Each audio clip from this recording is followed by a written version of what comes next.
video ini kita kembali belajar pada tema 3, subtema 3, muatan pelajaran ilmu pengetahuan alam.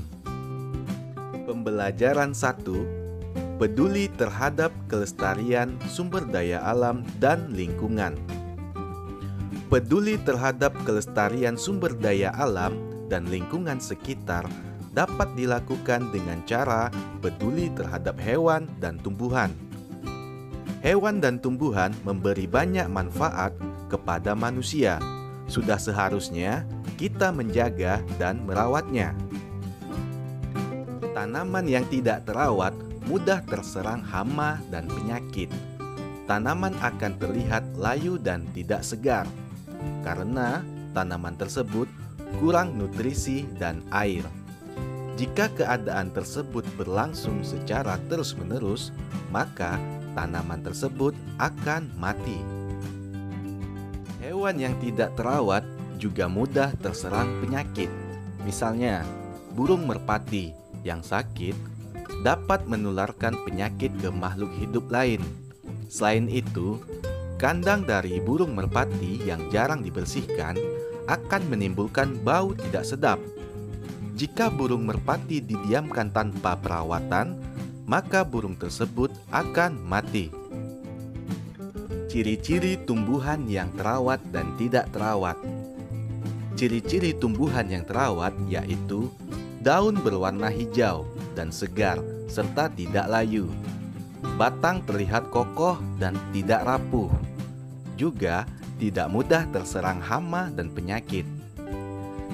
Ciri-ciri tumbuhan yang tidak terawat yaitu daun berwarna kekuningan hingga kecoklatan dan layu. Batang mudah rapuh dan kering. Mudah diserang hama dan penyakit sehingga permukaan daun berlubang. Selanjutnya, ciri-ciri hewan yang terawat dan yang tidak terawat. Hewan yang terawat yaitu tubuh terlihat tegak dan bergerak lincah. Bulu atau rambut terlihat bersih dan mengilat. Jika dipegang dan diusap tidak mudah rontok. Mata terlihat jernih, terang, dan tidak keruh. Sedangkan untuk hewan yang tidak terawat mempunyai ciri-ciri tubuh cenderung lemas, lunglai, dan tidak bertenaga.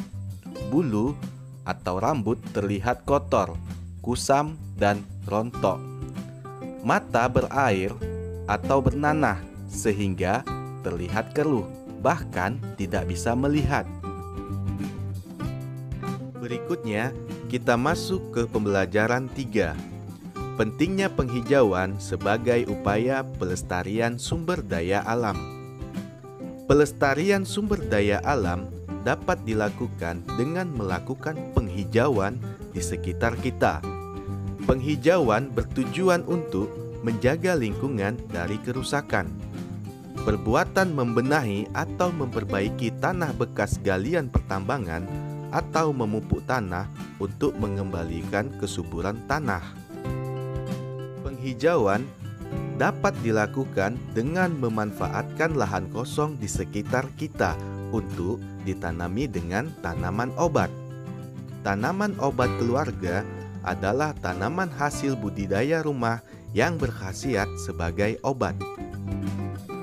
Tanaman obat keluarga biasanya ditanam di halaman rumah, kebun, atau ladang yang tidak terlalu luas.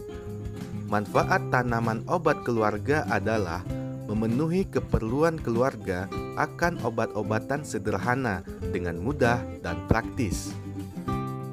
Selanjutnya, contoh manfaat tanaman obat. 1. Temulawak. Temulawak dapat meningkatkan daya tahan tubuh, mengobati sakit kuning, diare, mah, perut kembung, pegal-pegal, dan menurunkan kadar lemak darah serta mencegah penggumpalan darah. Tanaman obat yang kedua yaitu daun sirih. Daun sirih dapat mengobati batuk dan sebagai antiseptik atau membunuh kuman. Daun sirih juga berfungsi untuk mengobati mimisan. Selain untuk mimisan, juga dapat sebagai obat kumur.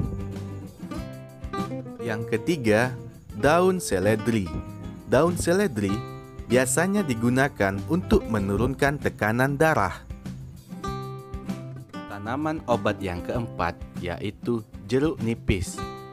Jeruk nipis dapat mengatasi suara serak, batuk, dan bau badan, menambah nafsu makan, mencegah rambut rontok dan ketombe, serta jeruk nipis juga dapat mengobati flu dan demam.